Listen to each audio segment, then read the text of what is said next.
अस्सलाम वालेकुम गाइस, आप देख रहे हैं आप 23। तो अमेज़ॉन वर्चुअल असिस्टेंट कोर्स में आप लोगों को खुशामदीद कहते हैं। तो मैं आपका प्यारा होस्ट अरमान लतीफ़।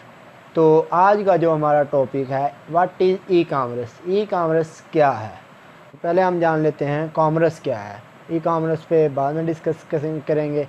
तो कॉमर्स क्या है, चीज़ों को ख़रीदना और बेचना कॉमर्स कहलाता है। तो जो हम अपनी रोज़मर्रा ज़िंदगी में चीज़ें ख़रीदते हैं बेचते हैं वो कॉमर्स कहलाता है।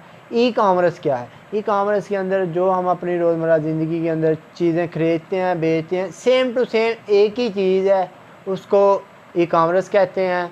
यानी कि ई कामर्स के अंदर एक लफ्ज़ का फ़र्क आता है, वो है इंटरनेट। यानी कि इंटरनेट ऑनलाइन चीज़ों को ख़रीदना और बेचना वो ई कामर्स कहलाता है। तो चलते हैं हम इसके फ़ायदे और नुकसानात, यानी कि कॉमर्स बेस्ट है या ई कामर्स बेस्ट है। तो कॉमर्स के अंदर हमें जगह चाहिए होती है एक काम करने के लिए।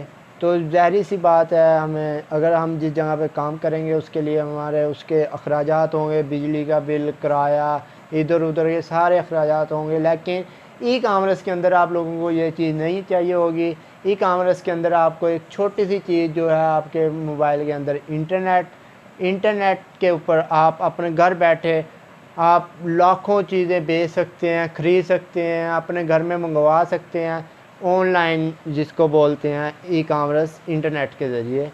हम हमारा टॉपिक यही था, कामर्स और ई कामर्स के बारे में।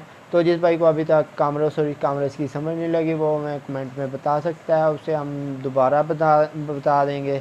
तो जिस भाई ने अभी तक हमारा चैनल सब्सक्राइब नहीं किया वो सब्सक्राइब कर ले और बेल आइकन पर क्लिक कर दे। शुक्रिया, अल्लाह हाफिज़।